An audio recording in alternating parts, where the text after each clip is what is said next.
मिट्टी के बांध बनवाकर, कभी सड़कों पर खाइयां खुदवाकर, कभी ठंड के मौसम में धरती के बेटों पर वाटर कैनन चलवाकर और किसानों के बेटों यानी पुलिस और फौज के जवानों को किसानों के सामने खड़ा कर संगीन के सायों में डराने की कोशिश करवाकर मोदी सरकार राजनीतिक तौर से बेईमान है और किसान की पीठ में छुरा घोंप रही है। देश में भाजपा सरकार नहीं, लगता है कंपनी राज है और संघर्ष ही इसका इलाज है। राजनीतिक लॉलीपॉप और झुनझुने पकड़ाने की बजाय 3 काले कानून खत्म करने चाहिए। साथियों, सवाल यह है कि क्या यह महात्मा गांधी का भारत है? क्या भाजपा सरकार के मालिक मुट्ठी भर उद्योगपति हैं या इस देश के 130 करोड़ नागरिक? क्या दिल्ली दरबार पूंजीपतियों की तिजोरी का गुलाम है या फिर देश के संविधान का?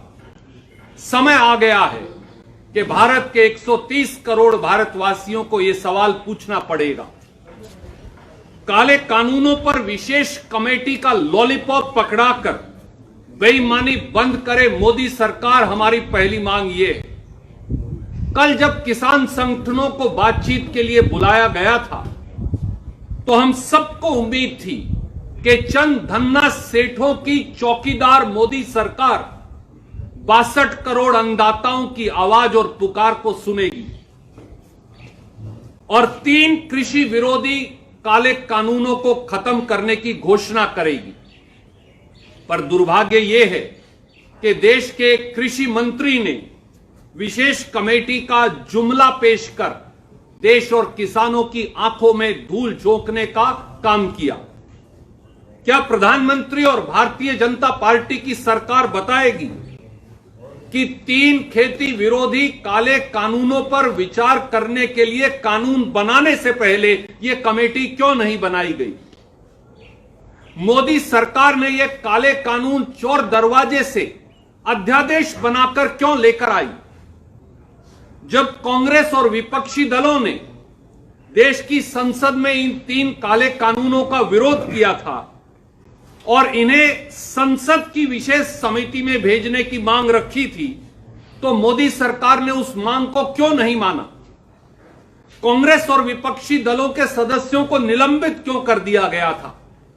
राज्यसभा में बहुमत ना होते हुए भी ध्वनि मत से यानी वॉइस वोट से इन काले कानूनों को क्यों पारित करवाया गया था? क्या जो काम विशेष कमेटी करेगी वो संसद की विशेष समिति को नहीं करना चाहिए था? संविधान में खेती तो प्रांत का विशेषाधिकार है, यानी कानून बनाने का अधिकार प्रांतों को है। फिर मुट्ठी भर उद्योगपतियों को खेती का 25 लाख करोड़ का कारोबार सौंपने के लिए 3 काले कानून मोदी सरकार ने जबरन कंकरेंट लिस्ट में क्यों बनाए? देश के कृषि मंत्री किसानों को विशेष कमेटी बनाने का प्रस्ताव रखते हैं और देश के प्रधानमंत्री जो एक आदमी की सरकार चला रहे हैं, मन की बात और वाराणसी के अंदर जाकर इन काले कानूनों को सही ठहराते हैं। अगर ये तीनों काले कानून सही हैं तो फिर मोदी सरकार और कृषि मंत्री किसानों से क्या बातचीत कर रही है? एक दूसरा पहलू और आपके समक्ष रखूंगा और वो ये है कि किसान विरोध के खलनायक मोदी सरकार के साथ साथ हरियाणा के मुख्यमंत्री मनोहर लाल खट्टर और उप मुख्यमंत्री दुष्यंत चौटाला भी हैं। 73 साल के इतिहास में पहली बार यह हुआ कि पूर्व घोषित कार्यक्रम से शांति प्रिय तरीके से धरना देने दिल्ली जा रहे किसानों को रोकने के लिए किसी सरकार द्वारा राष्ट्रीय राजमार्ग खुदवा दिए गए, सड़कों में खाइयां खुदवा दी गई, सड़कों पर कंटीले तार लगवा दिए गए, सड़कों पर वाटर कैनन और गंदे पानी से प्रहार किया गया, सारे रास्ते जाम कर दिए गए। खट्टर साहब, दुष्यंत चौटाला जी, सरकार का काम सड़कें बनाना है या सड़कें खुदवाना है? क्या पीडब्ल्यूडी मंत्री और उप मुख्यमंत्री दुष्यंत चौटाला जवाब देंगे कि उन्होंने किसानों के रास्ते, राष्ट्रीय राजमार्ग और दूसरे सारे रास्ते क्यों खुदवाए थे? क्योंकि विभाग के मंत्री तो वो खुद हैं। किसान रास्ता रोकने नहीं गए थे, किसान जाम लगाने भी नहीं गए थे, किसान तो शांति प्रिय तरीके से धरने के लिए जा रहे थे। फिर खट्टर और चौटाला की जोड़ी ने जीटी रोड को जाम क्यों किया? फिर खट्टर और चौटाला की जोड़ी ने टीकरी बॉर्डर को और उसके जाने वाले सारे रास्तों को जाम क्यों किया? क्या इस गतिरोध से जो नुकसान हुआ, सुप्रीम कोर्ट कहती है कि जो नुकसान करेगा वो भरपाई करेगा, तो क्या इस जो गतिरोध से नुकसान हुआ, किसान को, बिजाई चल रही है उसको, इंडस्ट्री को, आम जनमानस को, इसके जिम्मेवार श्री मनोहर लाल खट्टर और दुष्यंत चौटाला नहीं। मोदी जी तो इन काले कानूनों के बारे में कहते हैं कि अब किसान कहीं भी जाकर अपनी फसल बेच सकता है, और हरियाणा के मुख्यमंत्री श्री मनोहर लाल खट्टर ट्वीट और फेसबुक पर कहते हैं कि दूसरे प्रांतों का बाजरा अब हरियाणा में नहीं बिक सकता। तो क्या अपने आप में ये इन तीन काले कानूनों का किसान विरोध और ढोल की पोल नहीं खोल देता? और साथियों, अकाली दल तो किसान विरोध के चलते मजबूरी में भारतीय जनता पार्टी का साथ छोड़कर चला गया। आरएलपी राजस्थान में भारतीय जनता पार्टी का साथ छोड़ने की तैयारी कर रही है। सवाल यह है, भाजपा के किसान विरोध के चलते श्री दुष्यंत चौटाला उप मुख्यमंत्री पद से इस्तीफा कब देंगे? जजप्पा भाजपा से हरियाणा में समर्थन कब वापस लेगी? क्या दुष्यंत चौटाला और जजप्पा के लिए सत्ता की मलाई किसान की भलाई से बड़ी हो गई है? साथियों, मोदी सरकार को किसान से बेईमानी और विश्वासघात बंद कर खुले मन से बातचीत करनी चाहिए, और उसकी पहली शुरुआत होगी कि प्रधानमंत्री फौरी तौर से तीनों काले कानूनों को बगैर विलंब के सस्पेंड कर दें। यह हमारी पहली मांग है। दूसरा, कृषि मंत्री नहीं, उन्हें कोई अधिकार नहीं। प्रधानमंत्री, एक ही मंत्री और प्रधानमंत्री इस देश में हैं, तो किसानों से वार्तालाप खुद प्रधानमंत्री करें, यह हमारी दूसरी मांग है। और प्रधानमंत्री वार्तालाप सारे पूर्वाग्रह छोड़कर करें। तीसरा, हम ये कहना चाहेंगे मोदी जी को, मोदी सरकार अगर कंपनी राज है, अगर चंद धन्ना सेठों की गुलाम और दासी बन गई है, तो फिर इस कंपनी राज का संघर्ष ही इलाज है। मुट्ठी भर पूंजीपतियों की गोद में बैठी अहंकारी मोदी सरकार इसे देश के 130 करोड़ लोगों और 62 करोड़ अन्नदाताओं की चेतावनी मान ले, और कल जब किसान बातचीत के लिए आए तो नंबर 1, तीनों काले कानूनों को सस्पेंड करने की घोषणा करिए। नंबर 2, 12,000 से अधिक किसानों पर दर्ज मुकदमे बगैर शर्त के वापस लीजिए। नंबर 3, किसान पर पराली जलाने के लिए फाइन, करोड़ों का फाइन लगाने वाला ऑर्डिनेंस और किसानों पर दर्ज सारे मुकदमे वापस लीजिए। और फिर पूर्वाग्रह छोड़ खुले मन से किसान से बात करिए। यह भारतीय राष्ट्रीय कांग्रेस की मांग है। आप कोई प्रश्न पूछना चाहें तो स्वागत है। सत्ता की मलाई जरूरी है जजप्पा के लिए या किसान की भलाई? यह निर्णय तो दुष्यंत चौटाला जी और उनकी पार्टी को करना पड़ेगा। वो सत्ता से चिपके क्यों बैठे हैं, कुर्सी से चिपके क्यों बैठे हैं? आज जब पूरे देश का किसान कराह रहा है, आज जब हरियाणा और पंजाब, मध्य प्रदेश और उत्तर प्रदेश, गुजरात से लेकर और उड़ीसा तक का किसान आंदोलनरत है, आज जब लाखों किसान अपने बीवी बच्चों के साथ दिल्ली के चारों तरफ बैठे हैं, तो सत्ता की मलाई खाने वाले दुष्यंत चौटाला को यह निर्णय करना पड़ेगा कि उनके लिए कुर्सी प्यारी है या किसान की भलाई। और अगर किसान की भलाई प्यारी है तो आज ही उप मुख्यमंत्री पद से इस्तीफा दीजिए और जजप्पा भारतीय जनता पार्टी की खट्टर सरकार से समर्थन वापस ले। यही असली सच्चाई है और यही असली इम्तिहान।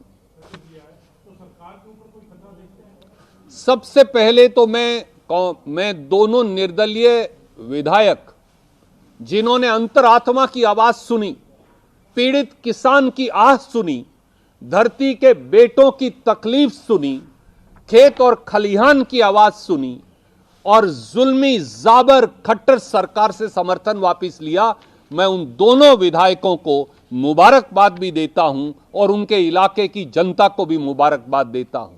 उम्मीद है कि बाकी निर्दलीय विधायकों की भी आत्मा जागेगी और वो भी आगे बढ़कर ये साहसी निर्णय लेंगे। जहां तक सरकार का सवाल है, खट्टर सरकार के पास ना पहले बहुमत था ना आज बहुमत है।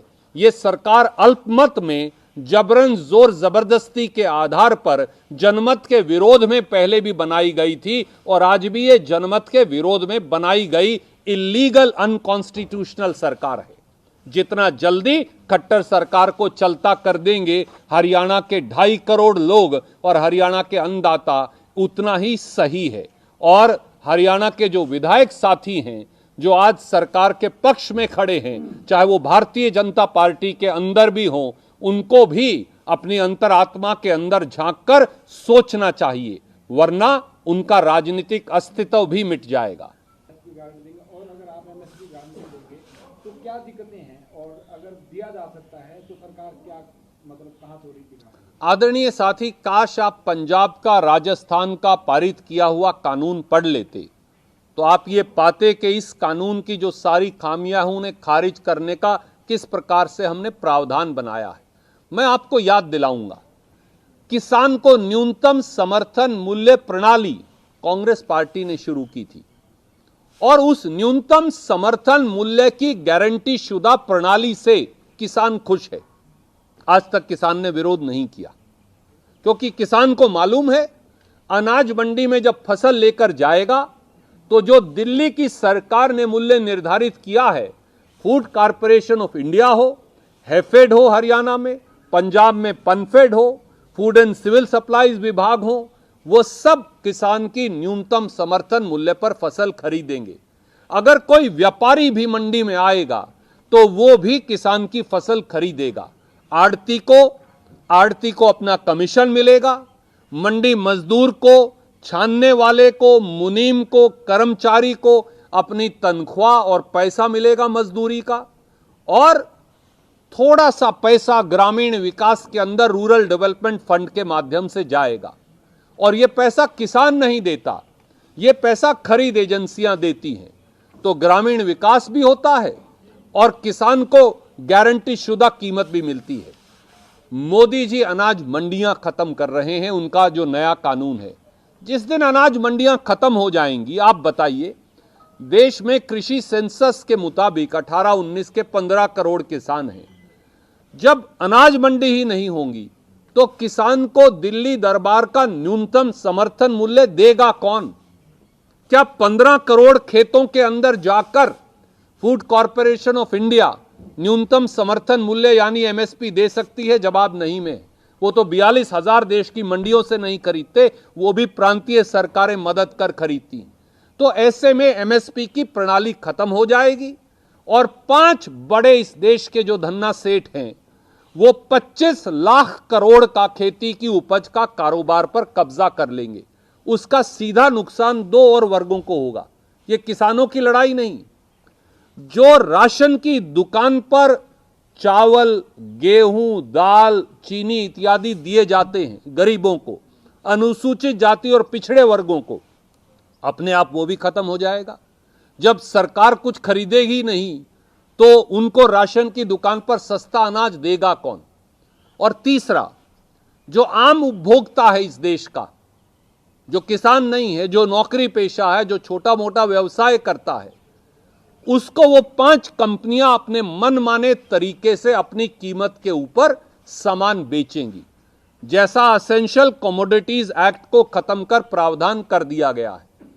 अब 100% अगर कीमत ना बढ़ जाए तो सरकार दखल अंदाजी नहीं करेगी, यानी 70 रुपए की दाल 140 रुपया किलो से ऊपर जाएगी तो ही सरकार दखल अंदाजी कर सकती है। यह सरकार जमाखोरों और काला बाजारों की भारतीय जनता पार्टी की सरकार है।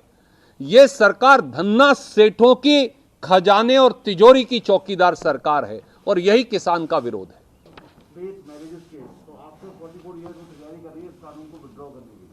साथियों, उत्तर प्रदेश की सरकार वहां के गन्ना किसान का जो बकाया है, जो 9,000 करोड़ रुपया के करीब हो गया, वो क्यों नहीं देते आदित्यनाथ जी? आदित्यनाथ जी वहां के किसान को न्यूनतम समर्थन मूल्य क्यों नहीं देते? क्या आप जानते हैं कि यूपी में केवल 1% फसल सरकारी एजेंसियों द्वारा खरीदी जाती है। 99% उत्तर प्रदेश की फसल आज भी किसान प्राइवेट व्यापारी को बेचने को मजबूर है। और यही कारण है कि जब धान की फसल आएगी तो पूरे पश्चिम उत्तर प्रदेश का किसान हरियाणा आकर उसे बेचने की कोशिश करता है। गेहूं की भी यही लगभग परिस्थिति है, यही दूसरी फसलों की परिस्थिति है। बजाय आप लोगों को इस प्रकार के उल जलूल कानूनों से भटकाएं और नीतियों से, आप वहां के अन्नदाता की पुकार क्यों नहीं सुनते? ढोंगी आदित्यनाथ से हमारा यह सवाल है।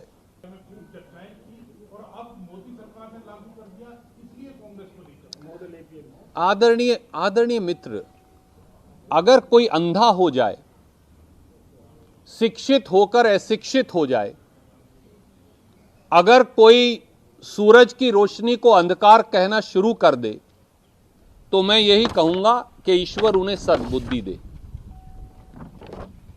कानून बनाए मोदी जी, कानून पारित करें मोदी जी, अध्यादेश लाएं मोदी जी, संसद में बगैर चर्चा करवाएं कानून पारित करवाएं मोदी जी, राज्यसभा में बहुमत ना होते हुए भी ध्वनि मत से जबरन कानून पास करवाएं मोदी जी, और जिम्मेवार कांग्रेस। भगवान उनको सद्बुद्धि दे, मैं केवल हाथ जोड़कर यही प्रार्थना करूंगा।